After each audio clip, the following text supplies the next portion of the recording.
পার্টির শহীদ বদিউজ্জামান, শহীদ আব্দুল লতিফ সহ আন্দোলনের অসংখ্য নেতা কর্মী, শ্রমিক, ছাত্র তারা নিহত হয়েছেন।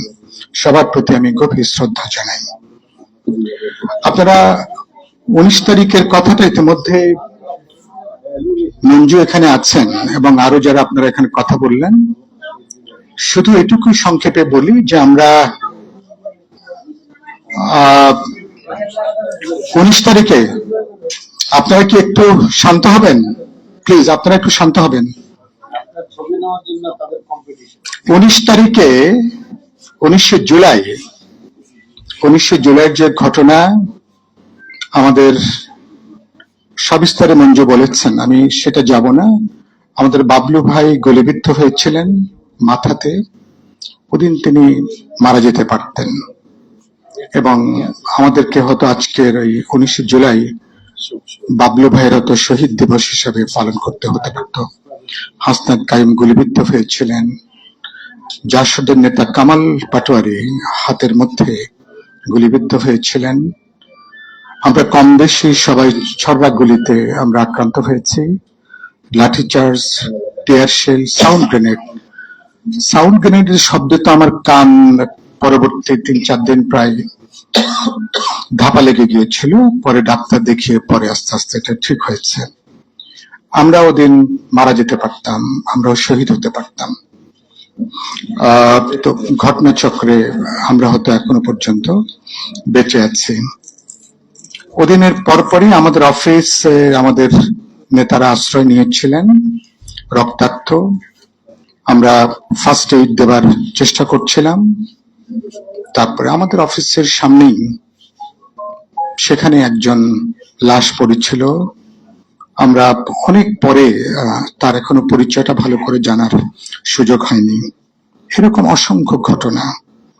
বিকেল সন্ধ্যা পর্যন্ত অফিস থেকে আমরা বের হতে পারিনি। কোথায় ডাক্তার, ফার্স্ট এইড, চিকিৎসা।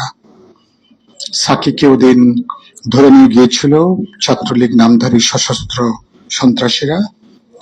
ওকে প্রায় মারতে মারতে প্রায় উলঙ্গ করে তারপরে তাকে উদ্ধার করা হয়েছিল। আমরা খুবই উদ্বিগ্ন ছিলাম ওর জীবন নিয়ে। ওকে কোথায় নিয়ে যায়, গুম করে কিনা, এটার জন্য।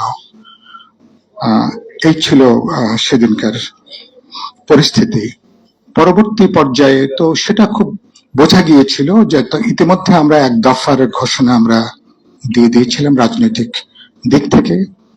পরবর্তীকালে মঞ্জু বলেছেন এরপরে আমরা শীর্ষ নেতারা কেউ অ্যারেস্ট হয়েছেন, আমরা অনেকে আত্মগোপনে গেছি। আমরা আত্মগোপনে থেকে যুগপথের শরিকদের সাথে কিভাবে আন্দোলন সমন্বয় করা যায়, কথা বলা যায়, কর্মসূচি একদিকে ছাত্র তরুণদের সাথে সমন্বয়, আরেকদিকে রাজনৈতিক দলগুলোর সাথে সমন্বয়, সুপ্রিম কোর্টের আইনজীবীরা, সাংবাদিকরা, বুদ্ধিজীবীরা, সাংস্কৃতিক সংগঠনগুলো সবার সাথে আমরা সমন্বয়ের একটা ঐকান্তিক চেষ্টা, আন্দোলনের সমস্ত স্রোতগুলোকে যেন আমরা একসাথে যুক্ত করতে পারি।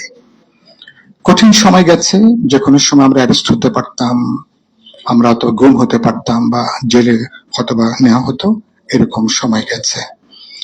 এবং তখন পরবর্তীকালে আপনারা যে বিবৃতিগুলো দেখেছেন 19শে জুলাই পরবর্তীকালে খুব কঠিন একটা মঞ্জুতার আংশিক বলেছেন, কঠিন ভাবে আমাদেরকে সমন্বয়, বিবৃতি, বক্তব্য এগুলো পরে আমাদেরকে দিতে হয়েছিল।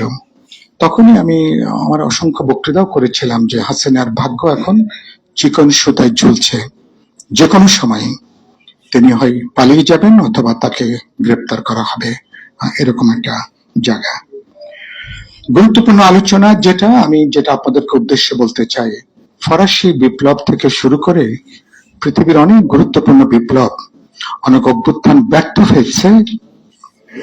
অভ্যুত্থানকারীদের মধ্যে